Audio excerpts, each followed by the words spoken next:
Picture this. You slip through a door not meant to open into the Vatican's private chambers. The year is 1501 AD. The air is thick. Your heart is pounding. At first you expect prayer, perhaps solemn hymns. Instead you witness what no eyes should ever see within these holy walls. You have stumbled upon the night that Rome itself would try to forget.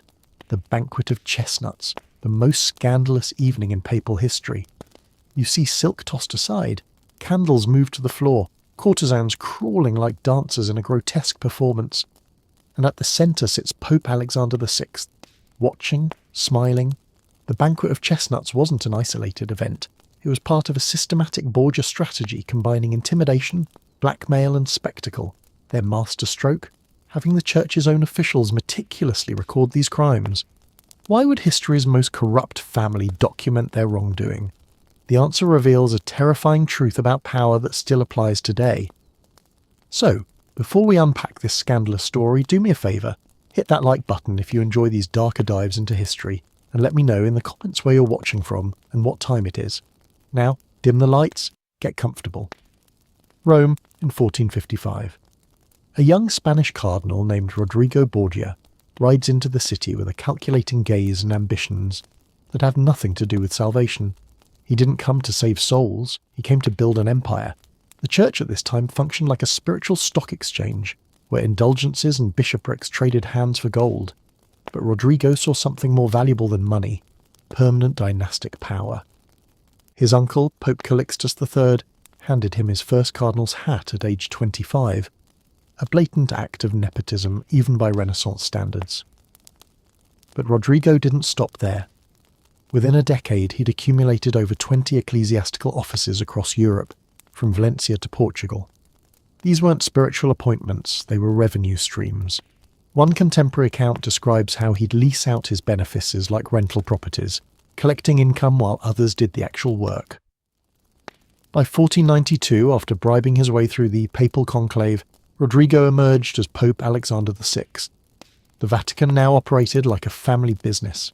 His son Cesare became a cardinal at 18 despite having no theological training. Daughter Lucrezia's marriages were arranged like corporate mergers, each one advancing Borgia political interests. Even the papal apartments were remodelled, not for prayer, but to accommodate private meetings with bankers and mistresses. What made the Borgias different from other corrupt Renaissance families wasn't their greed, it was their system. They turned church corruption into a scalable operation. Financial records show they sold ecclesiastical offices through bidding wars, with prices fluctuating like modern stocks. When Cardinal Ascanio Sforza traded his vote for Rodrigo's papal bid, he received 4 mule loads of silver and the lucrative office of Vice-Chancellor. By the time Alexander VI donned the papal tiara, the Vatican had effectively become Borgia Incorporated. The family controlled territory from Rome to Naples, with private armies and a network of spies. But absolute control requires more than wealth. It demands that everyone knows crossing you means ruin, which is why the Vatican's secret chronicler Johann Burchard kept detailed records of every banquet, bribe and murder. Power wasn't just about what the Borgias did, it was about who knew about it. Rome, June 1497. The body of Juan Borgia floats in the Tiber, his silk garments tangled in the reeds, 9 stab wounds turning the river water pink behind the Castel Sant'Angelo. As the papal guards pull the corpse ashore, every cardinal in Rome holds their breath, waiting for the explosion of vengeance. But what happens next reveals the Borgia playbook in action. Alexander VI wept publicly for days. His grief so raw, Vatican scribes recorded him moaning like a wounded bull. He delivered blistering sermons about reforming the church's morals and launched investigations into his favourite son's murder for exactly 3 weeks. Then suddenly his other son Cesare resigned as cardinal, an unprecedented move, and took command of the papal armies. The reforms vanished. The investigation stopped. Johann Burchard's diary notes how Alexander used Juan's death to remove obstacles. The Pope authorised Cesare to seize property from noble families complicit in the murder, never producing evidence. When the Orsini family protested, their palaces were confiscated. Witnesses who claimed to see masked men dump Juan's body suddenly died in street brawls. The Borgias didn't just weather the scandal, They engineered outcomes where every development tightened their grip. By 1500, Cesare led military campaigns as papal legate while still wearing cardinal's crimson beneath his armour. He negotiated treaties not with bishops but with mercenary captains. When Alexander needed to intimidate the College of Cardinals, he had Cesare ride into meetings fully armed. The message was clear: spiritual authority now answered to military might. The brilliance wasn't in committing crimes, every Renaissance pope did that, but in making sure everyone knew. When a rival cardinal joked about the suspicious deaths around Cesare, his poisoned wine killed him within hours. The Borgias wanted witnesses. They needed their rivals to see their spies whispering in ears at mass, to notice the same servants appearing at both banquets and assassinations. This cultivated a climate where questioning the Borgias seemed more dangerous than accepting their corruption. By the time autumn 1501 arrived, their dominance was so complete they could orchestrate an event that would make Juan's murder look tame. October 31st, 1501, candles gutter in the Vatican's Sala dei Pontefici as 50 courtesans enter without clothing, their bare feet silent on the marble floors. The Banquet of Chestnuts starts normally enough: silver plates of roasted game, Venetian goblets brimming with wine. But when servants dump a pile of chestnuts between the tables and Alexander VI announces prizes for whoever can couple with the most women, this becomes something history won't forget. Every cardinal present faces an impossible choice: refuse to participate and risk Cesare's soldiers paying a midnight visit to their palazzo, join in and become complicit in an act so egregious even Renaissance Rome might balk. Johann Burchard, the Vatican's master of ceremonies, records it all in detached Latin: servants tallying sexual encounters on parchment, clergymen stumbling drunk through darkened corridors, the Pope watching from his throne while tossing chestnuts at the most vigorous participants. Modern archaeologists studying the Apostolic Palace found something revealing. These events only happened in rooms with double-walled construction. The same thick stone that kept conclaves secret also muffled the sounds of these orgies. Location mattered. Holding it inside sacred space turned transgression into sacrilege, making every attendee an accomplice. But here's what's more shocking than the acts themselves. Burchard's diary entry reads like an official report, not a hidden tell-all. The Borgias wanted this recorded. They needed every cardinal to know their darkest secrets existed in Vatican records, ready to be leaked if they stepped out of line. Power wasn't just about what people did for you. It was about what you could make them do again.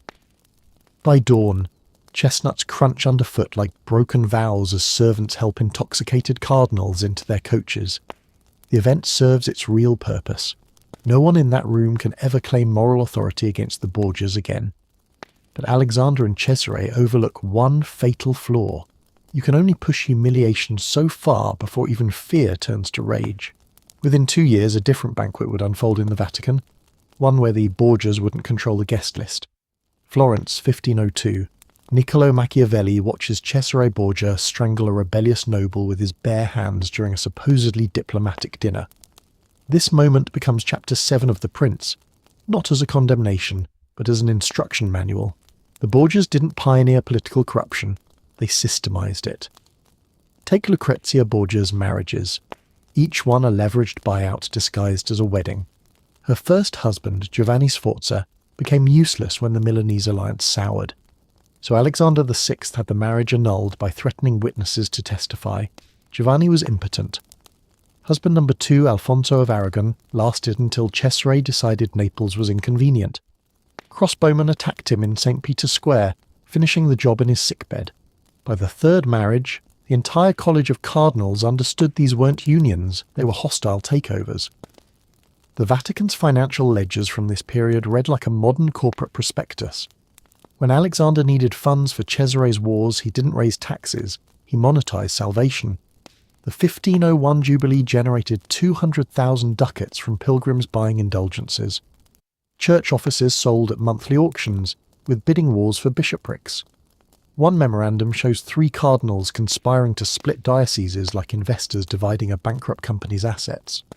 This system thrived on predictable human weakness, fear and greed. But it had one flaw. The Borgias mistook control for invincibility. When they poisoned Cardinal Michel for his wealth in 1503, they didn't account for his nephew keeping detailed accounts of the theft. When Alexander forced bankers to loan millions, he ignored their ledgers recording every coerced transaction. The very documentation that enabled their power became evidence waiting to be weaponized. What makes the Borgia blueprint endure isn't its cruelty, it's its scalability.